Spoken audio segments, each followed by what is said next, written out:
ابو سفیان مکہ مکرمہ سے مدینہ منورہ کا سفر کرتے ہوئے آئے۔ مدینہ منورہ میں حدیبیہ کی صلح کا جو معاہدہ ہوا تھا، اس معاہدے کو مزید آگے بڑھانے کی انہوں نے بات کی، لیکن رسول اللہ صلی اللہ علیہ وسلم نے اسے انکار فرما دیا، اور صحابہ کرام رضی اللہ تعالیٰ عنہ سے انہوں نے بات چیت کرنے کی اور کوششیں کی، لیکن حضور صلی اللہ علیہ وسلم کے صحابہ نے بھی اس سے انکار فرما دیا۔ ابو سفیان مدینہ منورہ سے مکہ مکرمہ چلے گئے،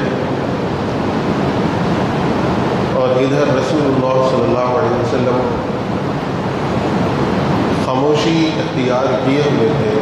صحابہ سے آپ نے کھل کر کچھ بھی نہیں فرمایا، یہ بھی نہیں فرمایا کہ ہم کو جانا ہے، جنگ کے لیے لڑنا ہے، اور یہ بھی نہیں فرمایا کہ جنگ نہیں کرنا ہے۔ صحابہ رضی اللہ تعالیٰ عنہ بس انتظار میں تھے حضور صلی اللہ علیہ وسلم کے حکم کے۔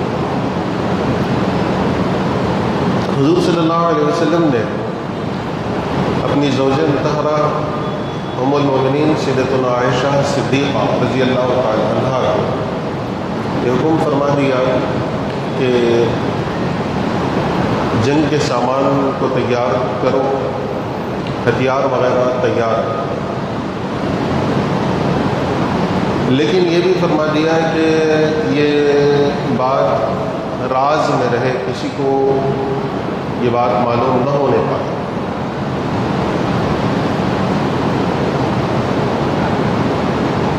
ام المؤمنین رضی اللہ تعالیٰ عنہ کے والد محترم سیدنا ابوبکر صدیق رضی اللہ تعالیٰ عنہ آ کر اپنی بیٹی سے پوچھتے ہیں کہ عائشہ حضور نے کیا فرمایا ہے؟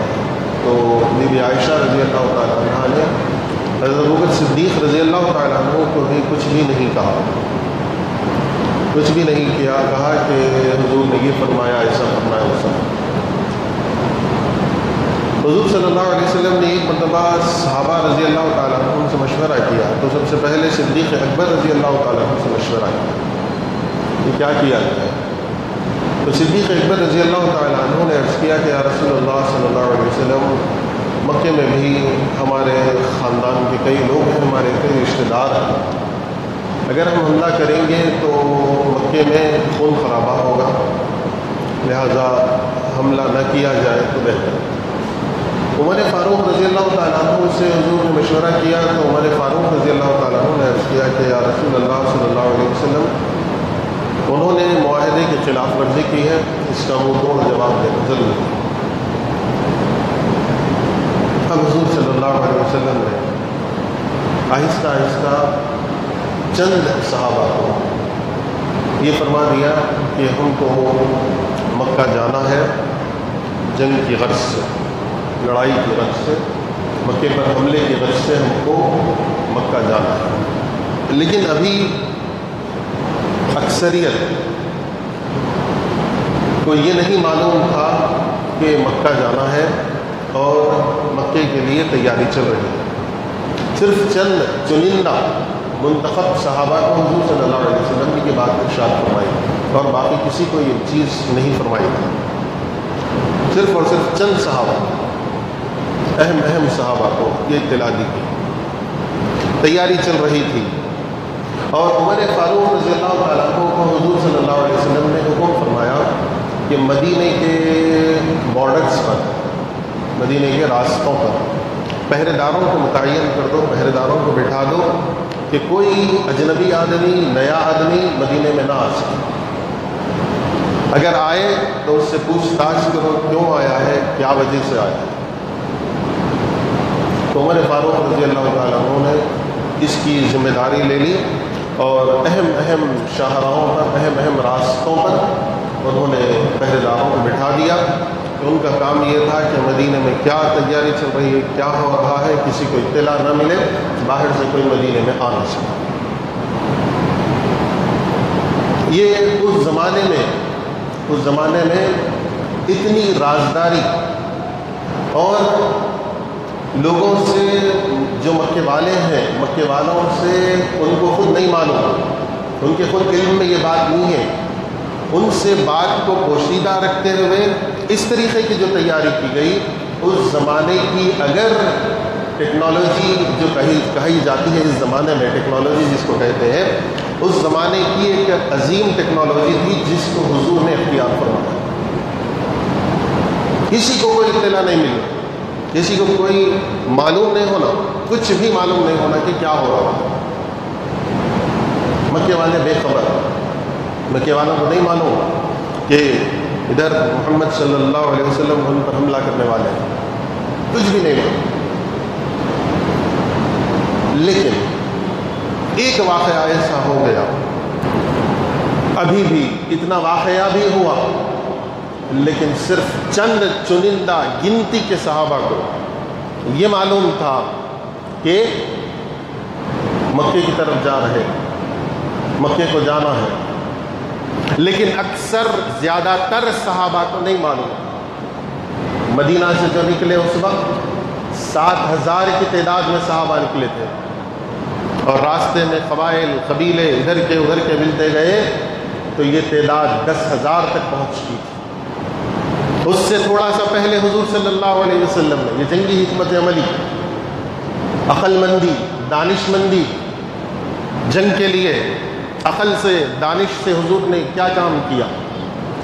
حکمت عملی یہ تھی کہ نجد کی طرف ایک لشکر کو حضور نے روانہ فرمایا۔ ایک صحابی کو حضور نے فرما دیا کہ تم کو نجد کی طرف جانا ہے، اور پھر وہاں سے کب کدھر آنا ہے میں بولوں گا۔ ایک چھوٹا سا لشکر نجد کی طرف حضور نے روانہ فرما دیا کہ وہاں کے لوگ مسلمانوں کو ستا رہے ہیں، مسلمانوں پر حملے کی کوشش کر رہے ہیں، مسلمانوں کے خلاف سازشیں کر رہے ہیں۔ ایک لشکر نجد کی طرف چلا گیا۔ اکثر صحابہ یہ سمجھ رہے ہیں کہ اب حضور سب کو تیار کر رہے ہیں، نجد کی طرف چلیں گے۔ کیوں؟ ایک لشکر آلریڈی نجد کی طرف جا چکا ہے، ایک لشکر آلریڈی نجد کی طرف جا چکا ہے۔ حضور صلی اللہ علیہ وسلم نے کبھی کسی اور راستے کو اختیار کیا کہ لوگوں کو سمجھ میں نہیں آ رہا تھا کہ مکے کو جا رہے، اور دن کون سے تھے ہمارے پاس؟ وہ دن آ گئے تو ہم سب کام کاج چھوڑ دیتے، خالی سوتے پڑے رہتے۔ رمضان کے دن تھے، رمضان کی 8، 9، 10 یہ تاریخوں میں حضور مدینہ سے نکلے، اور حضور صلی اللہ علیہ وسلم جب نکلے تھے روزے سے تھے، صحابہ بھی روزے سے تھے، لیکن نکلے چلے چلے، اور پھر راستے میں کہیں رکنے کا حکم نہیں، چلے چلے چلے۔ عصر کے وقت حضور اونٹ پر بیٹھ کر دودھ پی لیے، روزے کو روزہ توڑ دیے۔ سفر کی حالت تھی، گرمی کی شدت تھی، حضور روزہ توڑ دیے۔ بعض صحابہ حضور کو دیکھے وہ بھی روزہ توڑ دیے، لیکن بعض صحابہ یہ سمجھے عصر کا وقت ہو گیا، تھوڑی دیر ہو گئی تو مغرب ہو جائے گی، افطار کا وقت آ جائے گا، روزہ ہمارا پورا ہو جائے گا، روزہ ہمارا پورا ہو جائے گا۔ تو بعض صحابہ روزہ نہیں توڑے، روزہ رہے۔ حضور کو اطلاع دی گئی، بعض روزہ رہے اور بعض روزہ توڑ دیے۔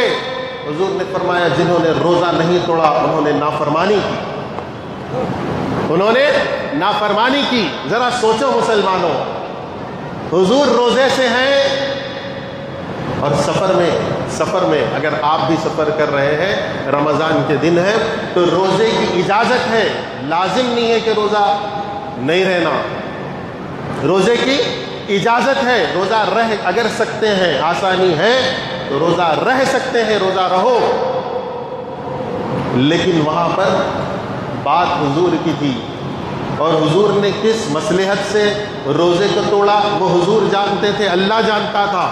لیکن جو روزہ رہے، حضور نے فرمایا انہوں نے نافرمانی کی۔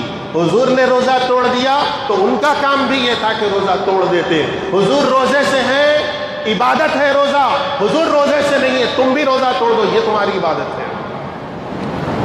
روزہ توڑ دیے، تم بھی روزہ توڑ دو، یہ تمہارے لیے عبادت ہے۔ حضور نے فرمایا انہوں نے نافرمانی۔ اب اس کے بعد یہ لشکر چلا جا رہا ہے، 10,000 کا لشکر ہے، 10,000 کا لشکر ہے، چلا جا رہا ہے۔ راستہ کبھی ادھر کبھی ادھر، کبھی وہ راستہ کبھی یہ راستہ، چلنے والے پریشان ہیں کہ کہاں جا رہے ہیں، کہاں جا رہے ہیں۔ مکے والے بے خبر ہیں، مکے والوں کو کوئی اطلاع نہیں، مکے والوں کو کوئی اطلاع نہیں ہے، سب بے خبر ہیں۔ اور حضور صلی اللہ علیہ وسلم 10,000 کا لشکر، ایک ٹکڑی کی قیادت کر رہے ہیں، ایک دستے کی قیادت کر رہے ہیں خالد بن ولید، ایک دستے کی قیادت کر رہے ہیں زبیر بن عوام۔ ایسے ہی صحابہ کو حضور نے قیادت دے دی، کوئی ایک دستے کی، کوئی ایک دستے کی، کوئی ایک دستے کی قیادت کر رہے ہیں۔ ادھر سیدنا عباس رضی اللہ تعالیٰ عنہ کو اطلاع مل گئی، یہ حضور کے چاچا تھے، یہ حضور کے چاچا تھے۔ عباس رضی اللہ تعالیٰ عنہ کئی مرتبہ